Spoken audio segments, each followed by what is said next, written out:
kasih. Assalamualaikum warahmatullahi wabarakatuh. Alhamdulillahi arsala rasulahu bil huda wa dinil haqqi liyudhhirahu 'ala ad-dini kullihi walau karihal musyrikun.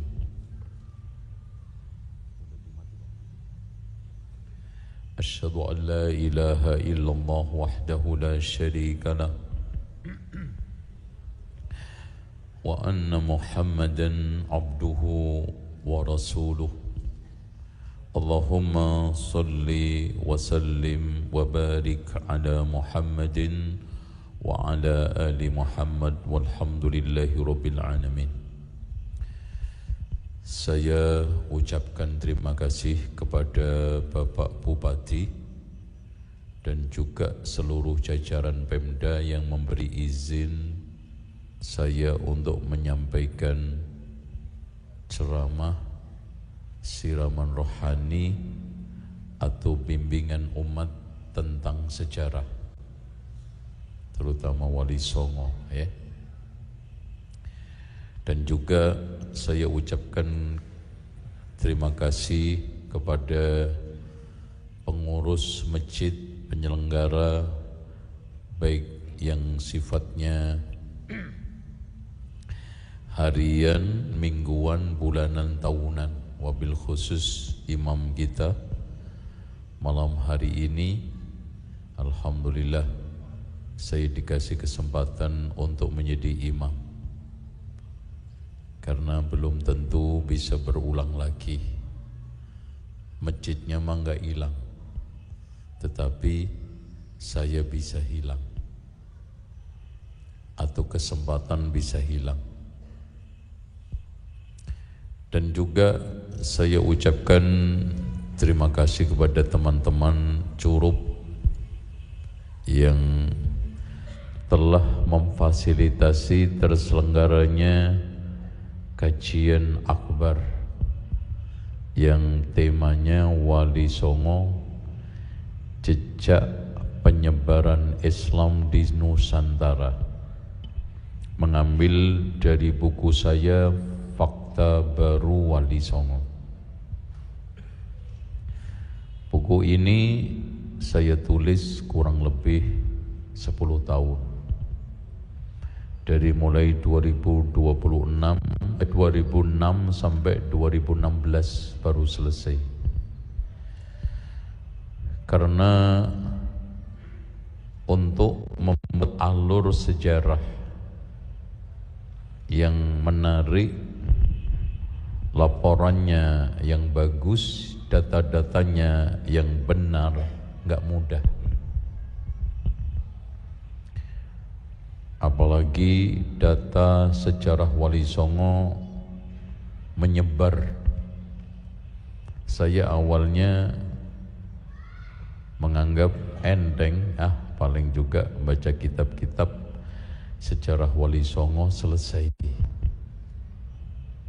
Ternyata harus juga membaca buku sejarah yang lainnya.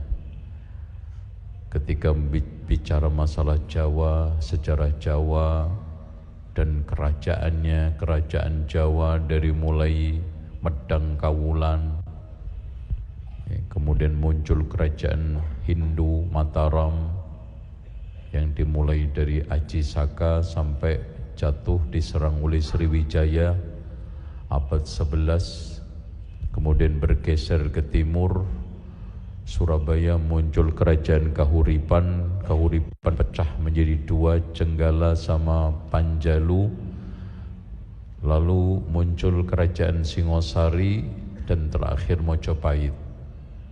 Ini nggak mungkin juga kita hanya membaca belasan buku,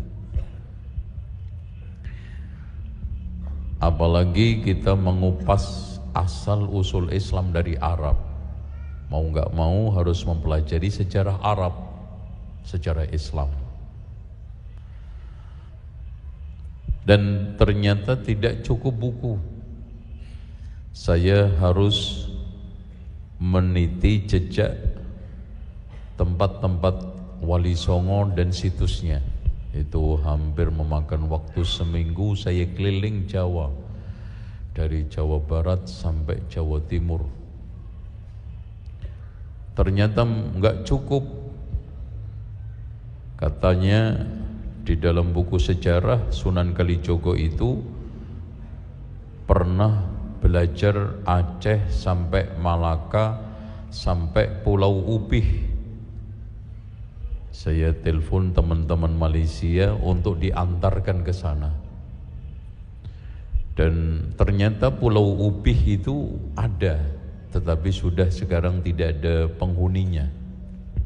Padahal kalau kita membaca sejarah itu, pulau itu dulu sangat ramai, menjadi transit terutama pedagang, musafir dan penuntut ilmu, penyebar dakwah. Adanya di Malaka, sekalian juga mencoba untuk mengeksplorasi Malaka kerajaannya, dan saya sempat 3 hari untuk meneliti kerajaan Malaka yang sampai hari ini masih terawat baik, masih utuh, dijaga oleh pemerintah Malaysia. Di sana ada benteng Alfamosa yang didirikan oleh Alfonso Albuquerque, Portugal, yang itu menceritakan perang antara Pati-Yunus dengan Malaka tahun 1511 yang menyebabkan kekalahan Pati-Yunus karena dia salah prediksi. Dia memperkirakan kapal jungnya Portugis itu antara 40 sampai 70, ternyata 300. Dan akhirnya Pati-Yunus perangnya di lautan, kapal yang dinaikinya kena meriam, akhirnya meninggal dunia. Makanya disebut dengan Pangeran Sabrang Lor, karena meninggal di sana. Kemudian ternyata saya tahun 2010 hampir menghentikan karena rujukan buku-bukunya belum mendapatkan buku yang primer. Alhamdulillah tahun 2012 menemukan buku 2. Yang satunya dari Belanda, dan alhamdulillah beberapa teman di Belanda kita bisa komunikasi, bisa koresponden, akhirnya mencarikan buku yang judulnya Handboek van Bonang. Buku ini diyakini oleh para peneliti, di antaranya adalah Sreh dan Kuning, bahwa buku ini 99% asli tulisan Sunan Bonang. Karena di akhir daripada buku itu ditulis dengan bahasa Kawi Jawa pertengahan, judulnya tulisan itu bunyinya Tamat Cerita Caritoning Pangeran Bonang. Berarti ini buku dikisahkan, diceritakan, ditulis, selesai oleh Pangeran Bonang. Dan alhamdulillah dikirim buku tersebut. Kemudian ternyata ada buku lagi. Saya mencari hampir 2 tahun, yaitu buku tulisan Wali Songo hasil sarasehan, atau dalam bahasa sekarang ini muktamar. Masya Allah. Jadi sezaman itu transportasi antum bayangkan kayak apa, ternyata Wali Songo itu sudah sempat dan sering mengadakan muktamar sarasehan bersama. Dan itu buku merekam hasil sarasehan dan putusannya yang diadakan di Giri Kedaton, yang ketika itu diketuai oleh Sunan Giri. Nanti besok kita akan bacakan secara khusus isinya apa saja hasil sarasehan itu. Memuat ajaran, cara beragama, etika, akidah, akhlak yang diyakini oleh Wali Songo, insyaallah. Nah, akhirnya setelah 2 tahun saya dapatkan buku terjemahannya,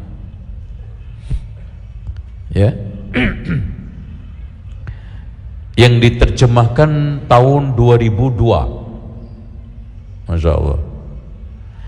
Yang ini awalnya adalah hasil disertasi seorang peneliti sejarah dari Belanda, namanya Profesor Dr. Drewes. Ceritanya begini. Setelah buku ini ditemukan berupa lontar atau rontal, ini bahasa kebalik tapi benar, makanya lontar juga benar, rontal juga benar. Dan gak sedikit bahasa-bahasa yang kebalik di Indonesia. Contohnya apa? Yang kebalik, lontar sama rontal. Terus apa lagi? Mataram sama Matraman. Nah itu, menurut orang Betawi Matraman, menurut orang Jawa Mataram. Nah, itu benar dua-duanya,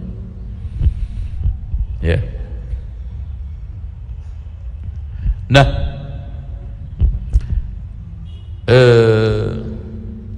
gimana? Mulai dari mana tadi?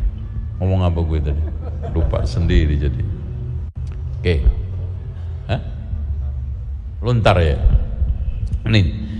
Jadi ternyata manuskripsi ini ditemukan di Museum Aristia di daerah Ferrara, Italia.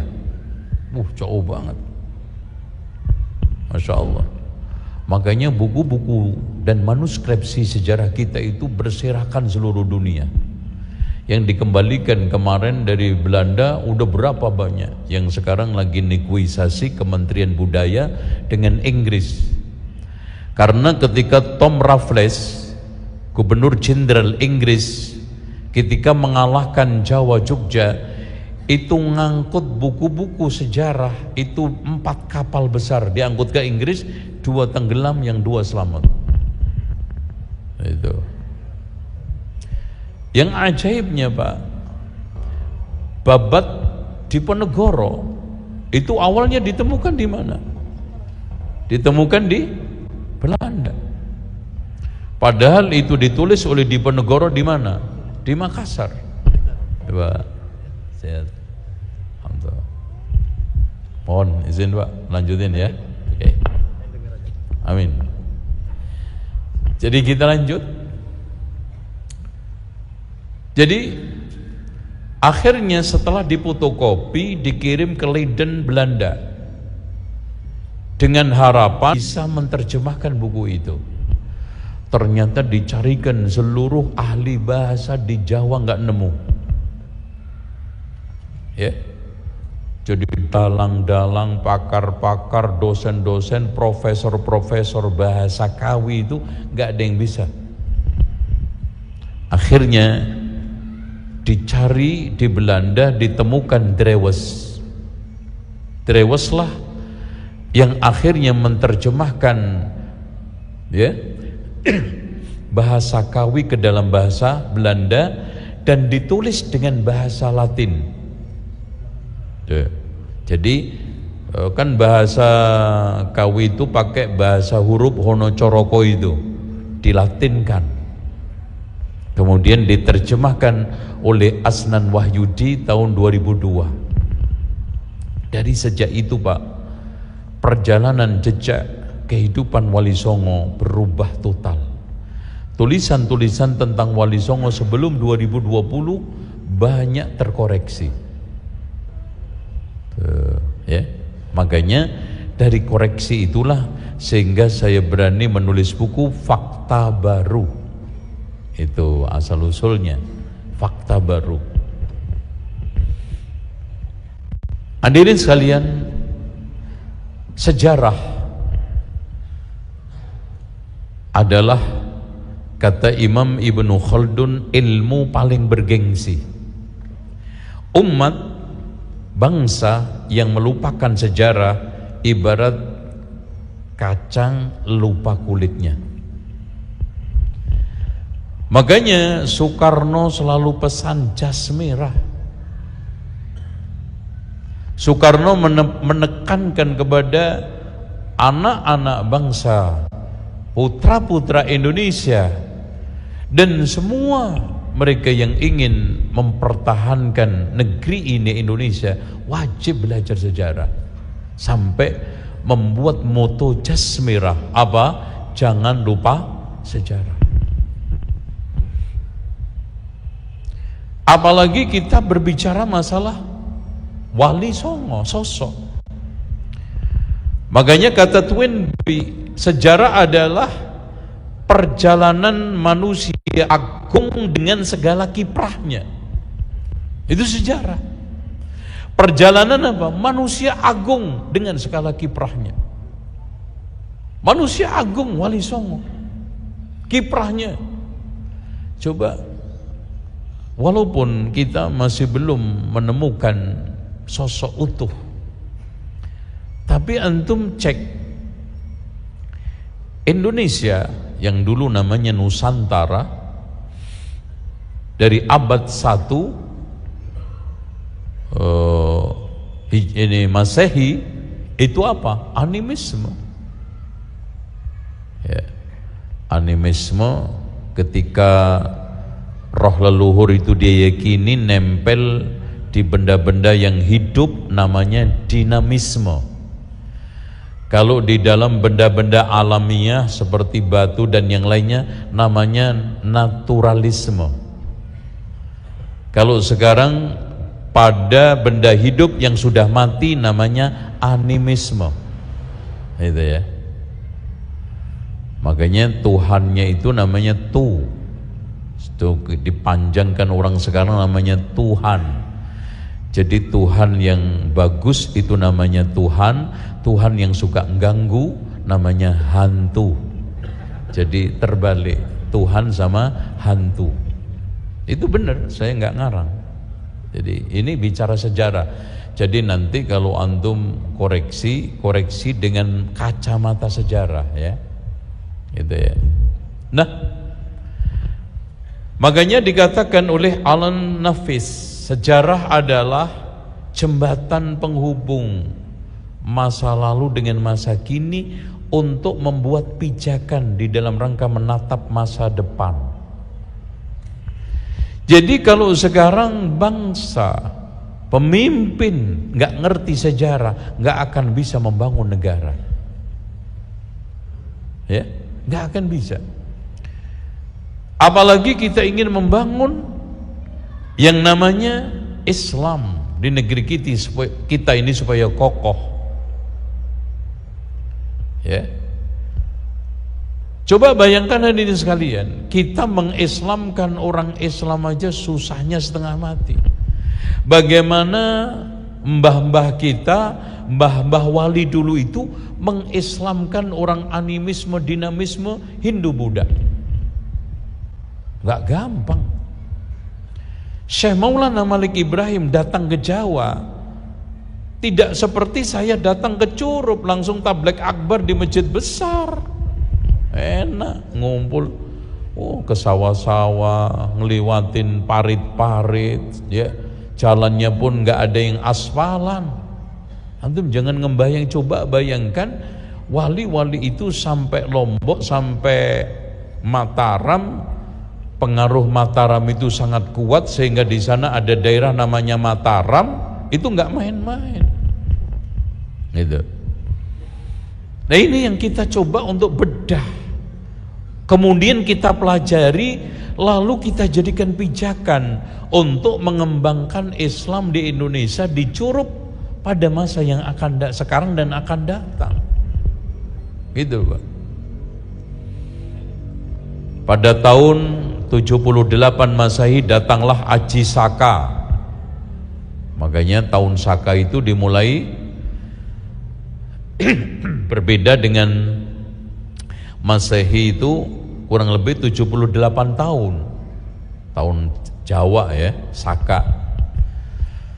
Terus mendirikan kerajaan Medang Kawulan, lalu dilanjutkan oleh Hindu.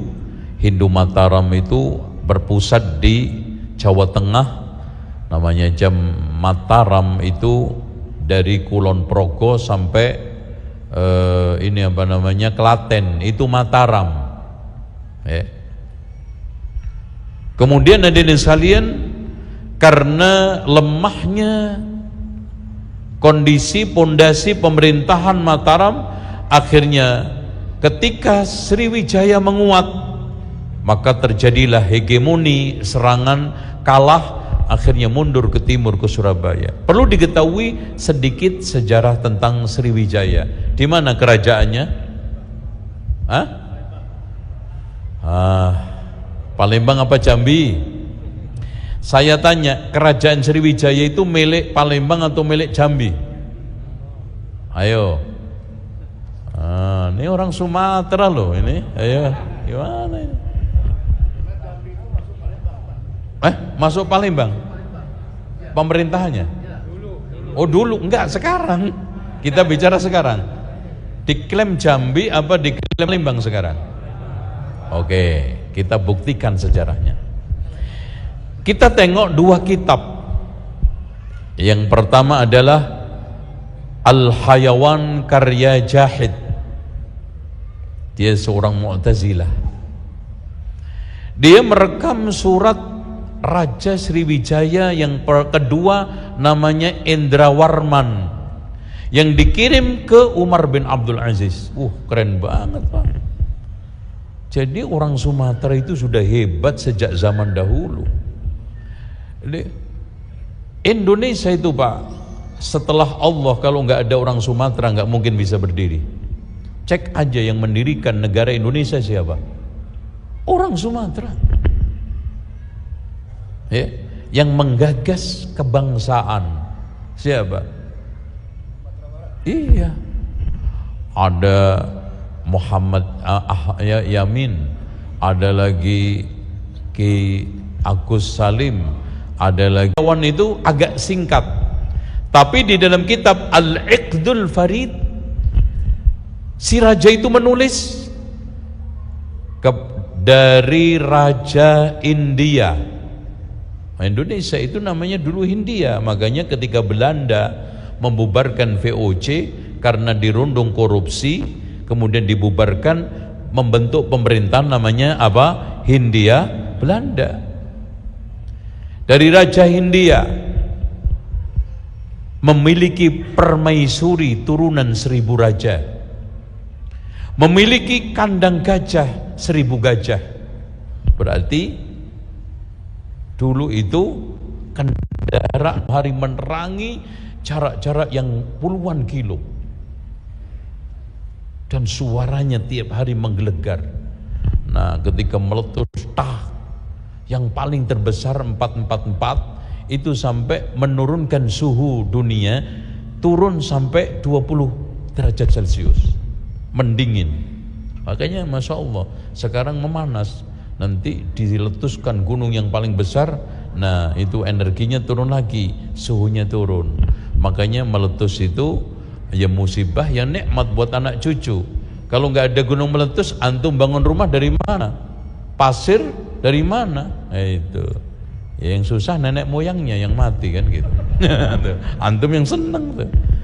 Itu kalau coba bayangkan Pak, meletusnya gunung Merapi itu, pohon kelapa aja nggak kelihatan, itu keuruk pasir. Itu pasir digali 300 tahun nggak bakal habis itu. Tuh yang di sekitar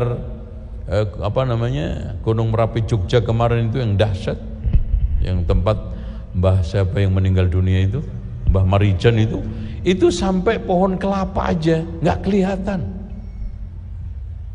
Wah, itu kalau digali, masya Allah, itu tanah-tanah jadi subur. Pokoknya gini Pak, kan nanti di hari kiamat itu tanda-tanda kiamat 10 besar itu kan, yang pertama keluarnya Ya'juj Ma'juj, kedua turunnya Isa, ketiga Dajjal dulu, keluarnya Dajjal, Dajjal, turunnya Isa, keluarnya Ya'juj Ma'juj. Nah, mulai gempa besar terjadi di barat, gempa besar di timur, gempa besar di Jazirah Arabia. Jadi wajar di mana negeri itu kalau subur pasti gembur dan pasti terjadi gempa itu sangat mudah dan hilang. Tuh. Kayaknya Curup ini gampang hilang itu. Nah. Makanya kalau membangun rumah jangan megah-megah banget ya kan gitu. Itu Sukabumi, apalagi daerah pantai selatan itu kan banyak palung-palung dan lautannya dalam-dalam. Itu potensi tektonik itu sangat tinggi. Apalagi tektonik iya, vulkanik iya, udah. Kalau di sini paling vulkanik ya banyak. Kalau di pinggir-pinggir laut itu namanya tektonik. Tuh. Nah, hadirin sekalian yang dirahmati Allah. Gimana? Dilanjutin nggak ini? Masih ada waktu nggak? 1 menit lagi, udah gimana lanjut tentu. Oke. Oh, 2 menit. Kalau gitu kita gunakan 2 menit untuk nutup. Ya. Insya Allah begini. Sejarah itu materi pelajaran yang paling gak disukai oleh anak-anak. Apalagi ada murid lulus pamit ke bapaknya mau kuliah jurusan sejarah. Ngapain lo belajar orang-orang mati?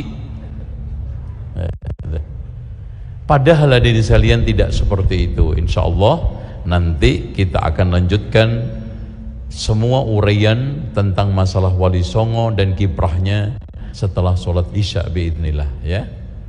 Kalau antum mau pulang juga nggak apa-apa ya, biar cepat selesai Insya Allah. Jadi nanti kita akan bahas mulai masuk kapan Wali Songo itu udah mulai masuk Jawa dan siapakah Wali Songo itu insya Allah ya. Demikian, subhanakallah hamdika asyhadu an la ilaha illa anta astaghfiruka wa atubu ilaik wa sallallahu ala Muhammadin wa ala ali Muhammad walhamdulillahi rabbil alamin. Wassalamualaikum warahmatullahi wabarakatuh. Insyaallah ba'da salat isya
Baik.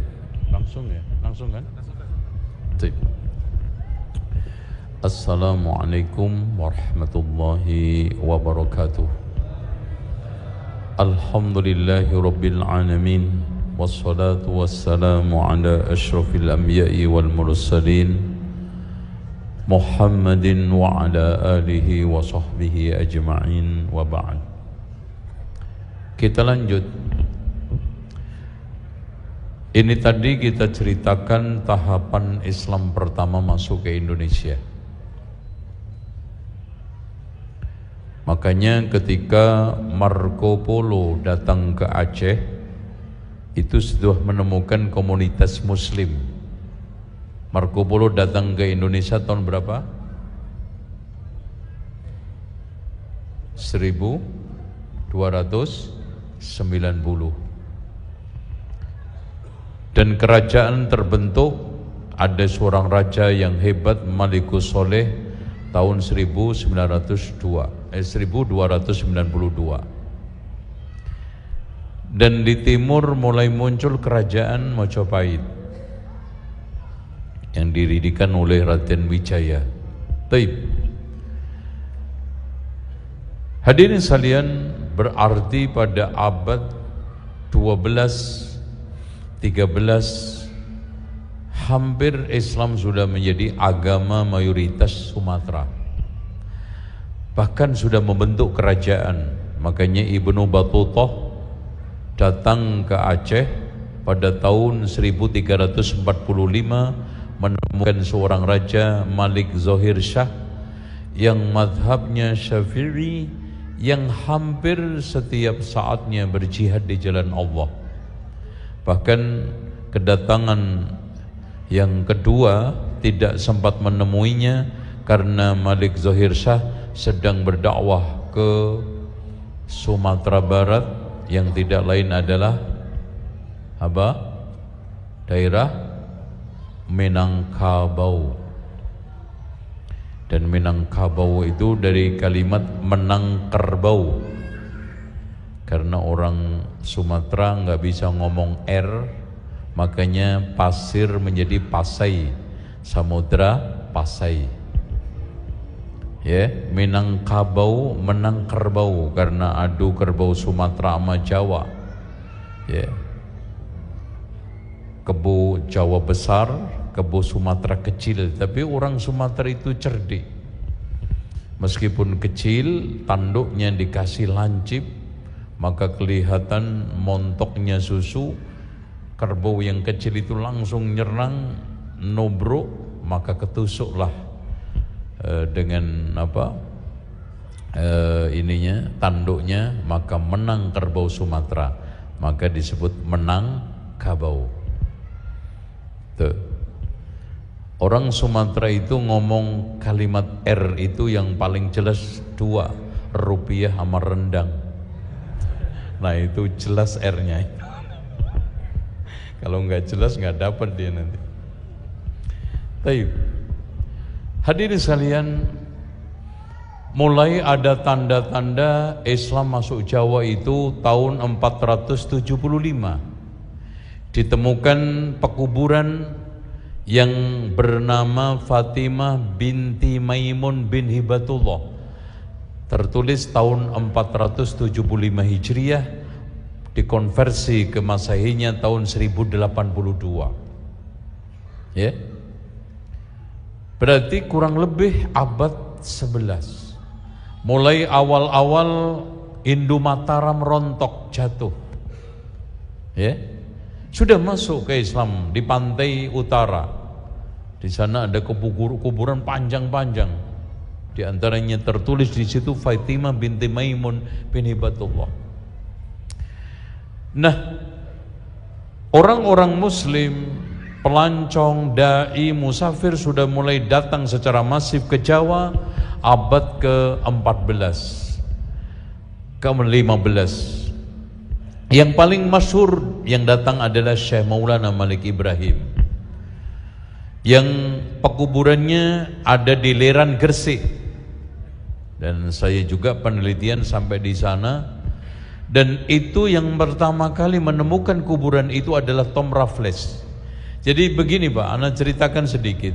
Tom Raffles ini meskipun penjajah, untuk sejarah banyak jasanya.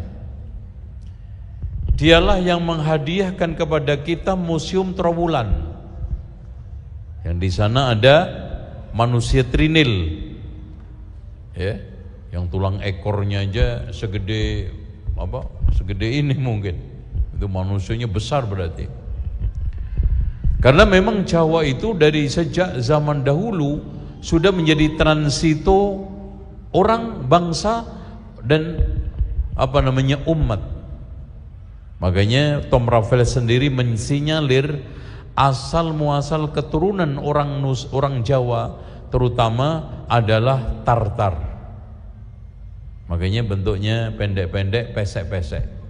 Cuman karena tinggalnya di daerah cuacanya tidak mendukung, tidak seperti Tartar yang ada di Cina putih-putih karena cuacanya. Jadi kalau antum letak jadinya. Nah, asal usulnya mereka itu anaknya Nabi Nuh itu kan 3 yang masuk Islam, yang Kan'an tenggelam. Yang pertama namanya Yafid, tinggal di daerah sekitar Khurasan, terutama di pegunungan yang namanya Yunan sekarang. Nah, Yafid ini punya 2 anak, Yunan sama Ya'jud Ma'jud. Ya. Nah, Ya'jud Ma'jud ini akhirnya dibikinkan negara tersendiri oleh Zulkarnain yang kisahnya ada dalam surat Al-Kahfi. Nah, Yunan ini punya 2 anak. Yang pertama Mongol sama Tartar. Mongol tinggal di daerah pegunungan, Tartar di pasar-pasar dan pinggir pantai, dan banyak mewarisi ilmu nenek moyangnya yaitu Nabi Nuh, pembuat kapal. Bahkan kapalnya itu sampai muat 200-300an orang. Nah, di antara mereka kurang lebih tahun 2500 atau 3000 sebelum Masehi bertandang ke Jawa. Ini makanya asli nenek moyang kita itu Tartar, berarti kita itu ponakannya Ya'jud Ma'jud. Masya Allah, hebat. Loh, bener kan? Makanya hebat, ngeri antum. Ya, jadi kita ini harus bangga. Ya, jelek-jelekan begini kalau diusut-usut ternyata ponakannya Ya'jud Ma'jud. Masya Allah. Ya beda kalau di Arab sono diusut-usut Nabi Ibrahim, diusut-usut Nabi Ishak. Antum diusut-usut ya. Masya Allah. Oke. Nah, pada abad pertengahan mulailah terjadi migran campuran. Ada Arab, ada India, ada Cina, ada apalagi pada masa penjajahan. Maka akhirnya setelah abad 15 ini muka orang Jawa berantakan. Ya, ada muka India, ada muka Arab, ada muka Jepang, ada muka Cina. Karena apa? Karena sudah mulai percampuran. Gitu. Nah, akhirnya Syekh Maulana Malik Ibrahim ditemukan nisannya oleh Tom Raffles, wafat tahun 822 Hijriah. Itu berarti tahun 1404 atau 6 Hijriah. Pada saat itu kerajaan Mojopahit sudah mulai agak sedikit rapuh. Banyak terjadi peperangan, perang saudara, pemberontakan, apalagi para Grek. Maka setelah itu datanglah Sunan Ampel, anaknya Ibrahim Samarkandi. Walaupun sebagian ahli sejarah mengatakan anaknya Maulana Malik Ibrahim ini bukan. Karena dia datang dari Champa. Champa itu negara yang sekarang ini di antara Vietnam sama Kamboja. Nah, karena terus perang dan akhirnya Champa itu jatuh ke tangan orang-orang Buddha, maka Sunan Ampel sama saudaranya Ali Murtadha sama Abu Hurairah tidak kembali lagi ke Champa. Ya, akhirnya Sunan Ampel tinggal di Surabaya, namanya Raden Rahmat. Dialah yang menjadi cikal bakal pengembangan Islam di Jawa. Kemudian saudaranya Abu Hurairah tinggal di Mojo Agung, Mojopahit, lebih pada melakukan pendekatan-pendekatan kepada raja. Ya, karena Akhirnya bibiknya Sunan Ampel menikah dengan Raja Brawijaya kelima yang tidak lain adalah Putri Darawati. Dari situlah maka terjadi kristalisasi. Makanya ikhwah sekalian, Islamisasi di Jawa di samping disupport pertama kali oleh para wali, dan wali itu artinya adalah petugas, bukan manusia sakti mondroguno, ora tedas paluning pande, otot kawat balung wesi, ketek tape, keringet solar, bukan. Itu. Bahkan wali itu sampai sekarang masih digunakan, wali kota. Artinya apa? Petugas kota yang diamani untuk apa? Mengurus kota. Wali murid, deh kan gitu. Masih dipakai. Jadi wali itu adalah petugas dakwah yang dikirimkan oleh pemerintah Utsmaniyah, Utsman Turki sana, untuk menyebarkan dakwah ke Indonesia. Makanya yang dipakai adalah bahasa Kawi. Sehingga kalau kita melihat bahasa-bahasa yang digunakan oleh para wali itu adalah bahasa Kawi yang dipakai ketika itu dari Kamboja, Vietnam, Thailand, bahkan India sampai Indonesia pakai bahasa itu. Bahkan Indonesia dulu didominasi bahasa itu di samping bahasa Arab. Makanya bahasa-bahasa daerah seperti Sunda itu baru dipakai pada waktu abad 14. Orang-orang Jawa Barat dulu pakai bahasa Jawa Kawi. Nah, nanti kapan-kapan ini saya mau menyelesaikan buku ini, Masya Allah ya. Sudah berapa puluh tahun gak selesai-selesai, yaitu bukunya Sunan Bonang tadi itu. Yang Masya Allah, yang saya kagum dengan isi buku itu, di mana Sunan Bonang itu ternyata fasih berbahasa Arab. Dan rujukan yang digunakan untuk menulis kitab semuanya kitab-kitab Arab. Di antaranya adalah Tamhid karya Abu Sakur As-Salimi. Ini buku saya cari sampai puluhan tahun, dan alhamdulillah dicetak oleh pemerintah Turki. Itu yang menjadi rujukan Sunan Bonang untuk menulis akidah. Itu. Setelah saya nemu sampai beli langsung 2. Khawatir nggak dicetak lagi. Dan nggak mungkin Pak Sunan Bonang belajar bahasa Arab ke Bejo sama Ngatno. Harusnya Bejo Ngatno lebih terkenal. Otomatis kalau nggak belajar ke Aceh, ke Malaka, bahkan Profesor Dr. Hamka menegaskan bahwa Sunan Bonang belajar bahasa Arab dan Islam ke Mekah. Itu. Buktinya di dalam kitab itu beliau mengkritisi seorang yang berakidah wahdatul wujud batiniyah yang tidak lain adalah Abdul Wahid Al-Makki.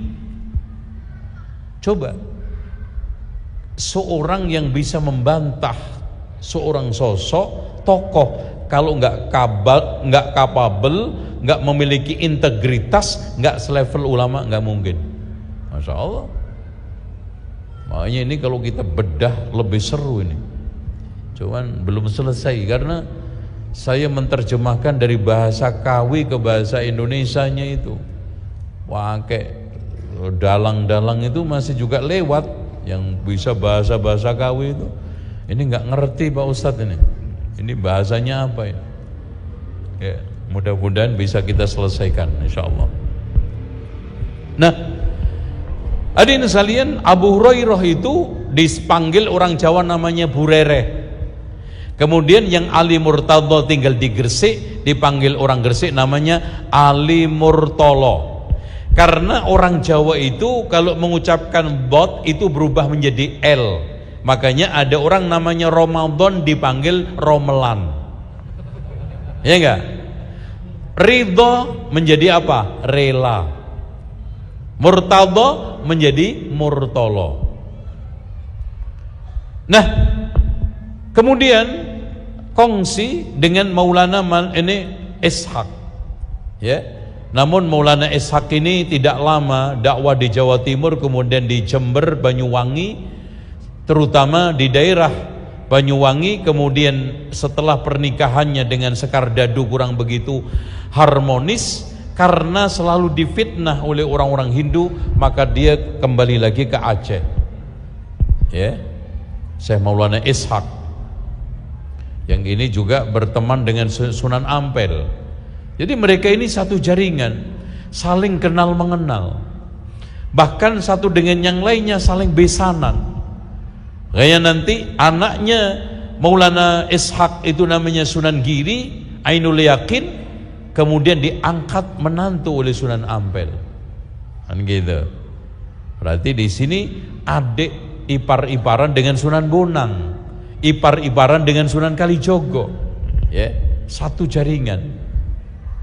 Nah, dari sinilah makin kuat karena didukung oleh kerajaan, apalagi tadi itu, ya, ada besanan, ya, pernikahan.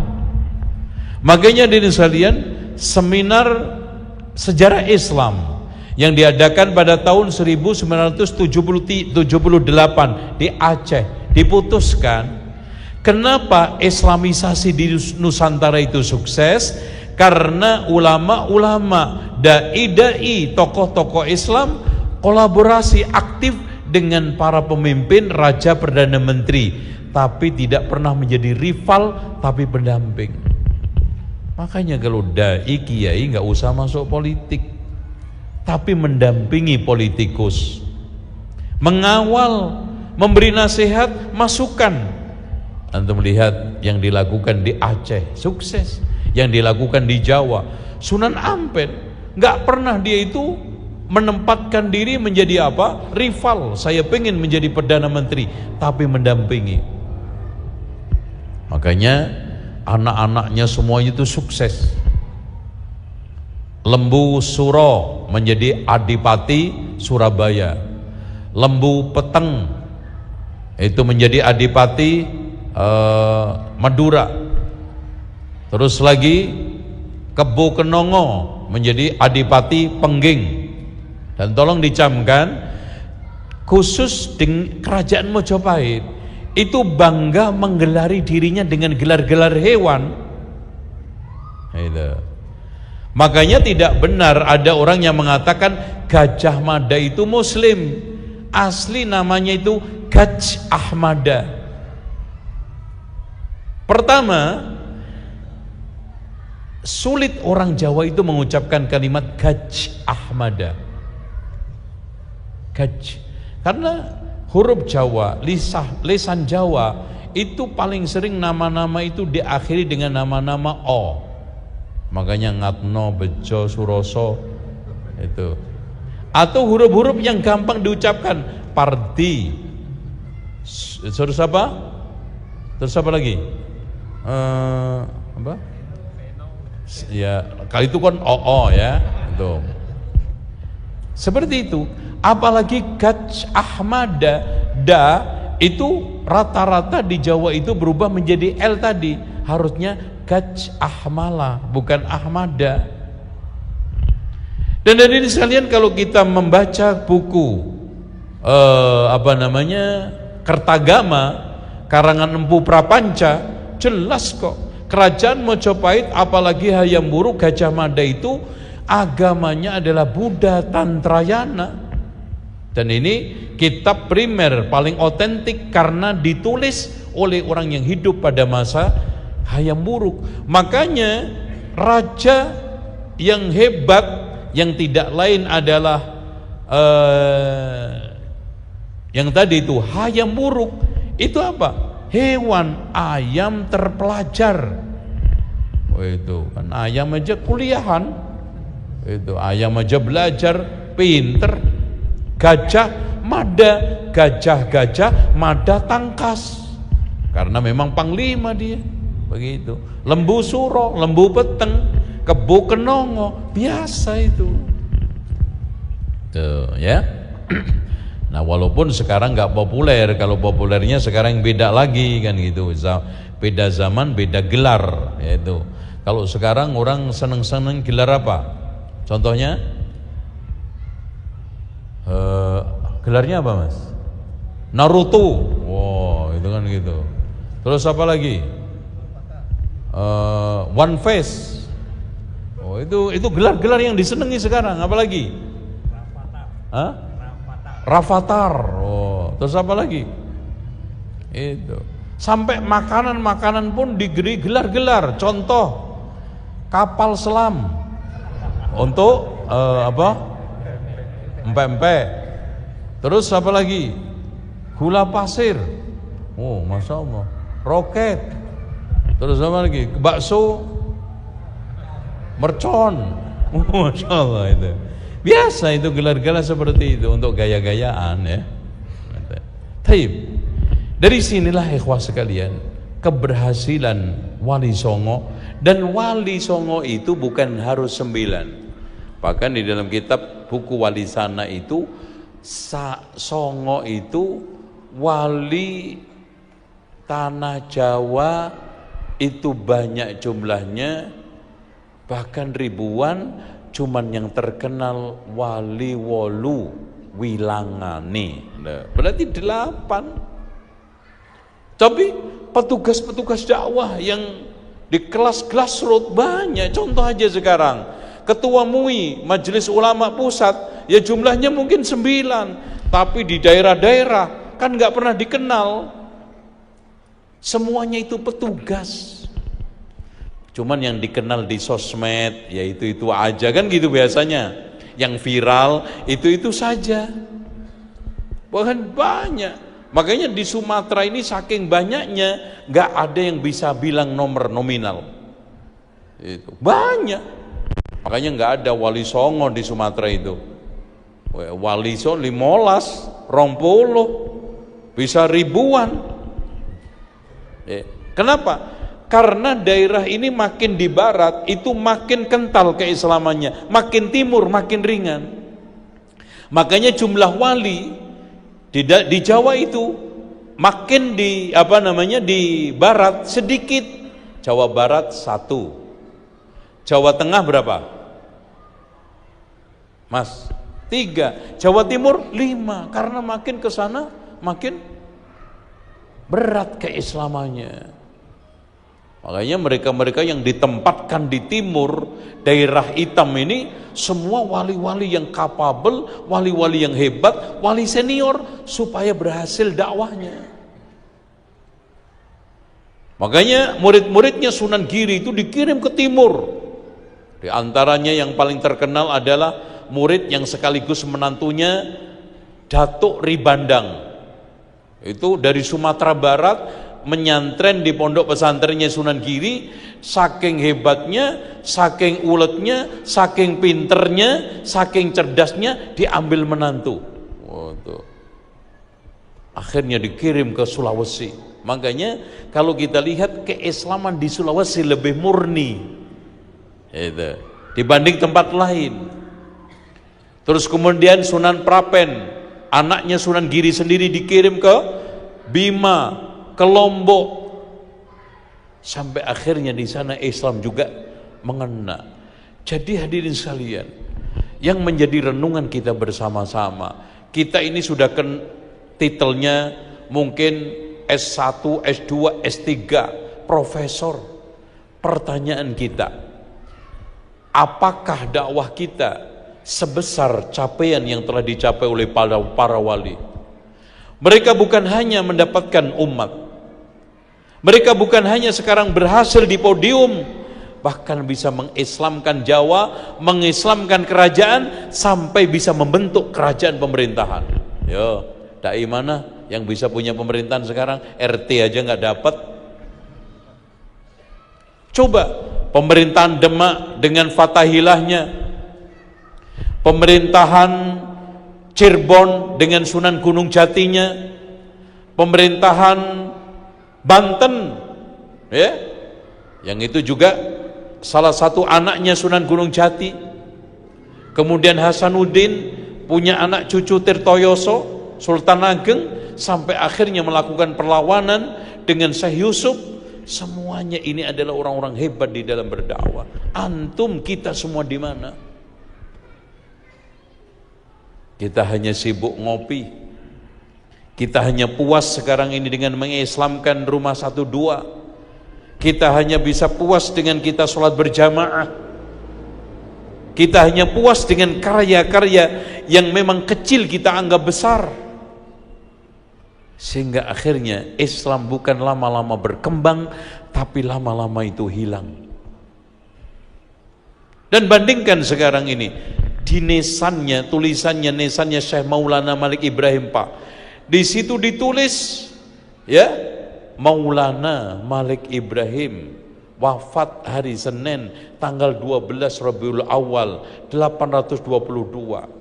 Sandaran para Perdana Menteri, kebanggaan para raja, tumpuan fakir miskin. Coba bayangkan, guru para menteri. Masya Allah, Pak. Berarti ini orang karismatik, ilmunya dalam, dan sangat disegani oleh orang pejabat kerajaan. Kenapa? Karena melakukan kolaborasi yang kuat. Tidak pernah mencanangkan diri untuk konfrontasi, apalagi menjadi lawan pejabat, menjadi lawan raja, menjadi lawan perdana menteri, menjadi lawan kerajaan. Tidak, tapi mendampingi. Itu yang membuat mereka itu berhasil. Begitu juga antum lihat bagaimana Syekh Haji Rasul berhasil dakwah di Sumatera, terutama di Sumatera Barat. Anaknya sendiri Hamka menjadi tokoh nasional. Agus Salim juga begitu. Karena apa? Karena mereka berpikirnya adalah berpikir global, berpikir lebih luas, berpikir untuk Islam, berjuang untuk Islam. Coba Pak, Agus Salim itu Pak nggak sekolah, apalagi S1 kayak antum, tapi bahasa 9 dia kuasai. Bahkan Pak, orang Belanda aja sendiri sering dikoreksi bahasanya oleh Kiai Haji Agus Salim. Salah, dikoreksi. Itu. Dan hidupnya sampai meninggal dunia dikontrakan bersama beberapa anaknya. Coba. Kenapa? Karena orientasinya dia adalah umat, orientasinya adalah agama, orientasinya adalah bagaimana bangsa dan negara itu maju. Itu beda dengan sekarang, orientasinya orientasi apa? Materialis, orientasi pragmatis, orientasi yang sifatnya adalah instan keduniaan. Udah. Akhirnya kalau ujung-ujungnya itu yang dicari dunia, hasilnya apa? Toilet. Itu kan. Kalau yang dicari akhirat, surga. Coba bandingkan akhir toilet sama akhir surga, jauh banget. Kalau yang dicari dunia Pak, ujung-ujungnya masuk toilet. Kalau yang dicari agama akhirat, masuk surga. Coba bandingin toilet sama surga. Nauzubillah. Ngumpulin duit miliaran bahkan ratusan miliar, apa sih yang dicari? Masuk perut. Jadi apa? Emas emang? Hah? Nah tanya, jadi emas?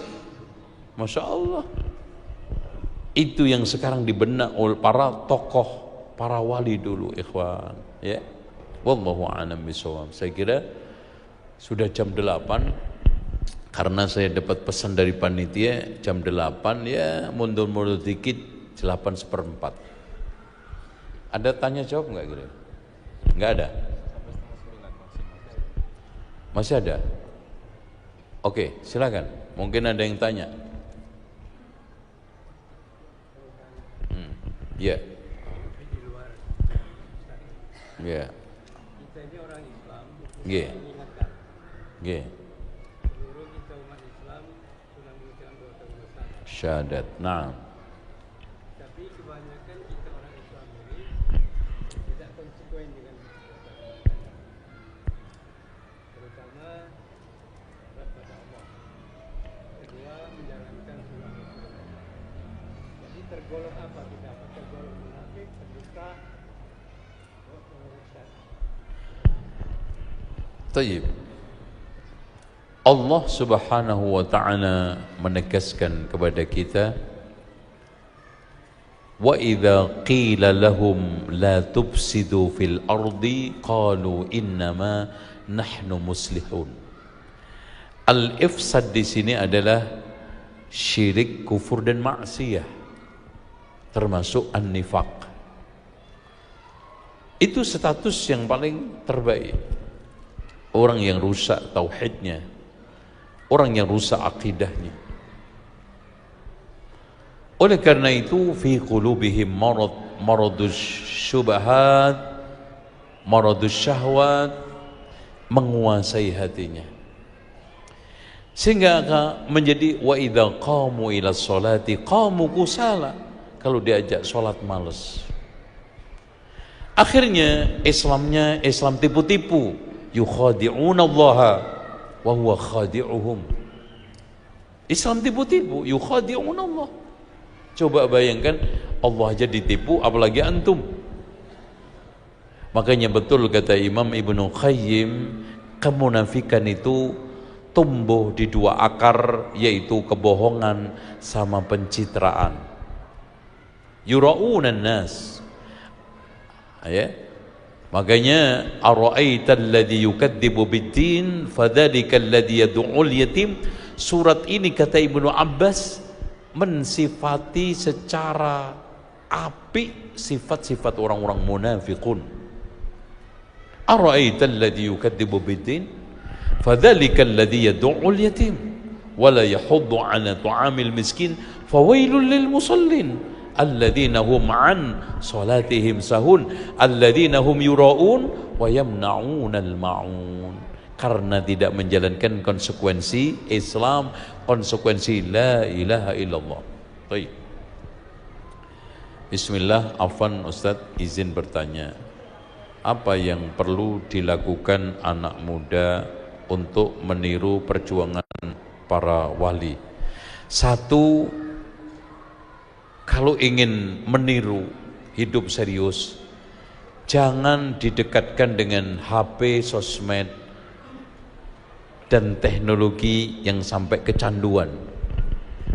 Karena nggak mungkin bisa hidup serius. Karena dikit-dikit HP, waktu habis dengan internet.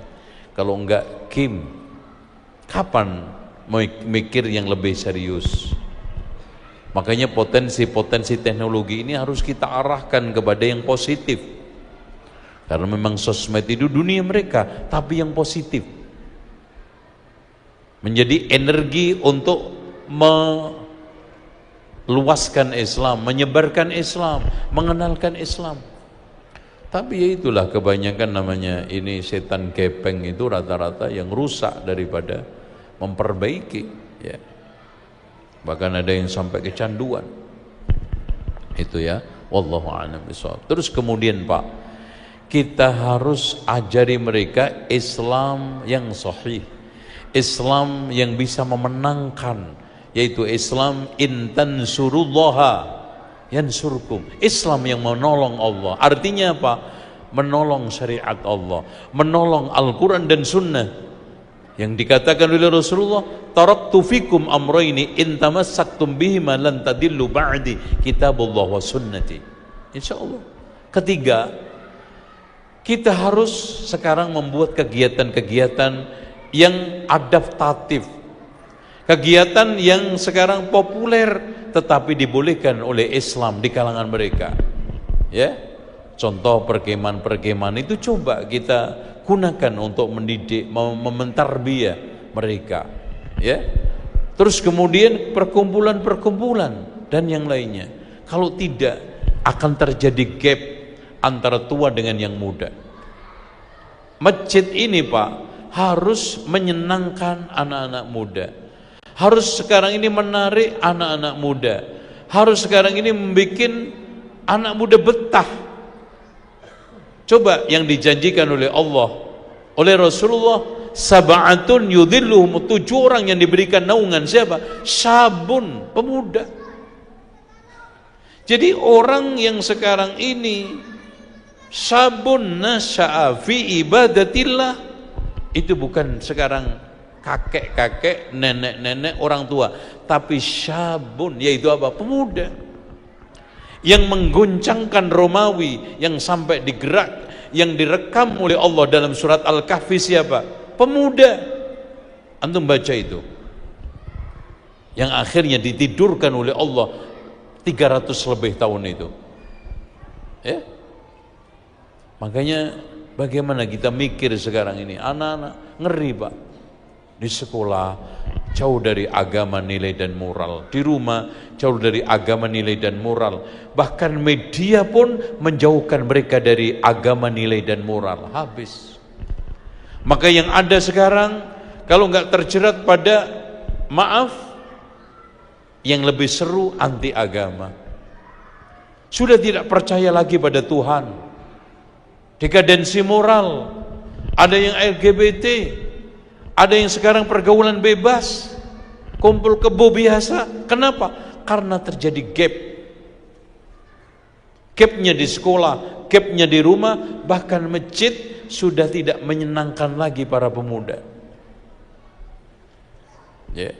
Kenapa nggak ada kegiatan? Makanya saya kalau kaya nih, kalau seandainya kaya, anak bikin masjid begini bentuknya. Ya mudah-mudahan keturutan. Kalau saya kaya, bikin masjid segede ini. Terus kemudian masjid tersebut kita desain sesuai dengan desain kebutuhan untuk pendidikan, bukan hanya ubudiyah.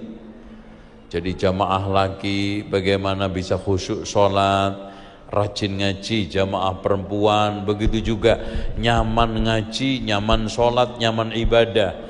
Kemudian tempat anak-anak juga terkoordinir dengan baik. Kemudian tempat bacanya, perpustakaannya, tempat untuk tahfidz baitul Quran, rumah Qurannya. Kalau enggak TPQ-nya. Yang tidak kalah pentingnya adalah nanti ada tempat-tempat pendidikannya. Kemudian ada gedung untuk konsultan kemasjidan. Itu dari mulai bikin masjid, termasuk mimbarnya, pangimamannya, terus posisi-posisi mic-nya. Ini harus ada konsultannya, biar masjid itu terarah. Contoh, masjid bangunannya daya muatnya 400, kerannya cuma 3. Coba kira-kira kalau masjid itu penuh, kira-kira bisa wudhu dengan 3 keran? Udah gitu toiletnya cuma 2, 1 laki 1 perempuan.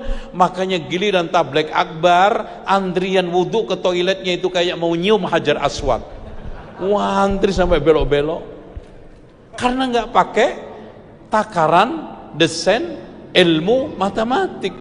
Harusnya kan gini Pak, dihitung oleh konsultan waktu antara adzan dengan qomat itu berapa menit? 15 menit. Berarti kalau yang sholat itu 300 dengan kebutuhan keran, untuk wudhu orang 300 selama 13 menit ini selesai. Gitu.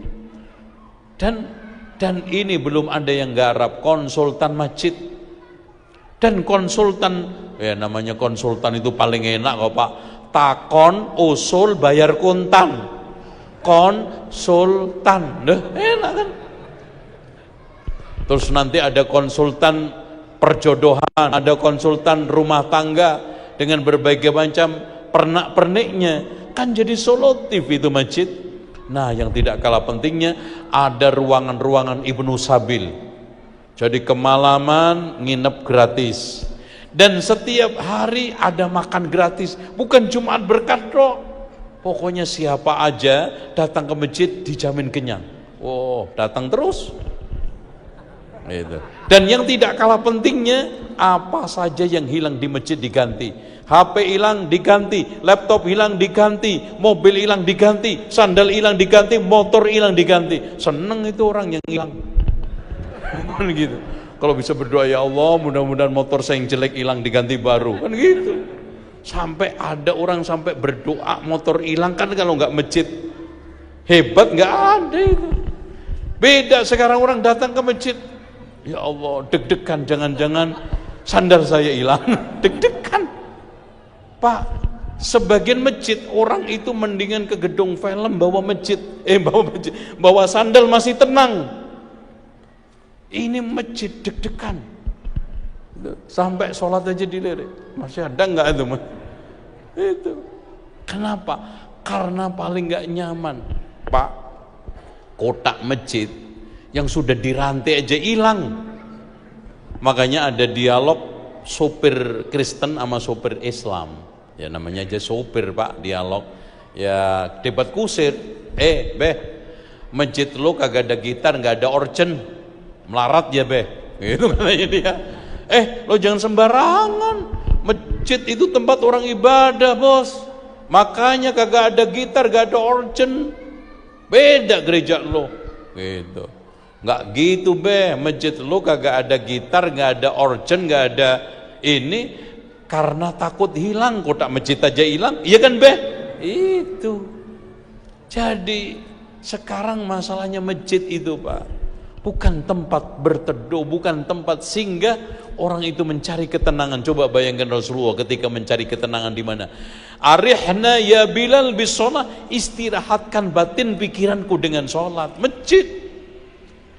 Rasulullah mengatakan ju'inat qurratu aini fi sholat, Allah jadikan ketenangan batinku di sholat. Coba, kenapa? Makanya coba kita rekonstruksi masjid pakai konsultan. Jadi konsultan membuat semacam kurikulum panduan pembuatan masjid yang sangat baik, nyaman, bukan hanya pusat ubudiyah tapi juga tarbiyah sosial pendidikan. Wow, hebat tuh. Kayak gitu rancangannya. Ya paling banter butuh berapa 100 miliar aja nggak habis itu. 100 kecil 100 miliar. Itu paling kecernya bensin BBM itu dapat. Itu. Cuman kan yang berpikir ke sana nggak banyak. Itu. Mudah-mudahan ada yang niru memimpi jadi orang kaya dan bikin masjid seperti itu ya. Yang kaya nggak saya, antum gitu loh yang bikin kan gitu. Yang kaya saya, yang antum bikin. Karena masalahnya repot di Islam itu, masya Allah. Kalau sudah urusan dana, coba Yahudi Pak, perang bertahun-tahun, dikeroyok seluruh negara Arab, nggak pernah habis senjatanya, karena infaknya kenceng. Kita selalu prinsipnya, Pak, saya itu kalau infak dikit ikhlas, kalau banyak nggak ikhlas. Coba masjid cuma dikasih ikhlas, kapan jadinya? Saya tanya sama antum, masjid itu butuh duit apa butuh ikhlas? Nah itu, makanya masjid, yayasan Islam, pondok pesantren nyanyinya ya dana dana, ya dana dana, ya dana, ya dana, karena kekurangan dana. Itu. Coba kalau sekarang orang curup kaum muslimin Pak, 1 bulan ngeluarin 1.000 aja. Kemarin Gubernur Jawa Barat mengeluarkan edaran, 1 warga ditarik 1 hari 1.000. Jumlah warga Jawa Barat berapa? 56 juta. Subhanallah, 1 hari 56 miliar. Coba 56 miliar Pak. Wow, sekolah gratis, rumah sakit gratis, semuanya, pondok, pendidikan gratis itu. Cuman lagi-lagi ya dana-dana, sama kalau dikit ikhlas, kalau banyak nggak ikhlas. Makanya kotak masjid itu semuanya gambarnya dulu, zaman dulu pedang Patimura sama ketek, duit 500 sama kan, masya Allah, ini monyet sama mau perang apa itu, pedang semua dibuka, wah pedang lagi ketemu, pedang semua, masya Allah gitu. Wah ini memang cocok ini, duit ini masuk masjid, karena masjid tempat jihad. Masuk pedang gak be? Subhanallah, 10 kotak pedang Pak. Kalau nggak gitu monyet itu orang hutan. Kenapa nggak Soekarno-Hatta gitu? Gitu ya. Wallahu a'lam bishawab, karena udah habis. Subhanakallahumma wa bihamdika asyhadu an la ilaha illa anta astaghfiruka wa atubu ilaik. Wa sallallahu ala Muhammadin wa ala ali Muhammad walhamdulillahi rabbil alamin. Wassalamu alaikum warahmatullahi wabarakatuh.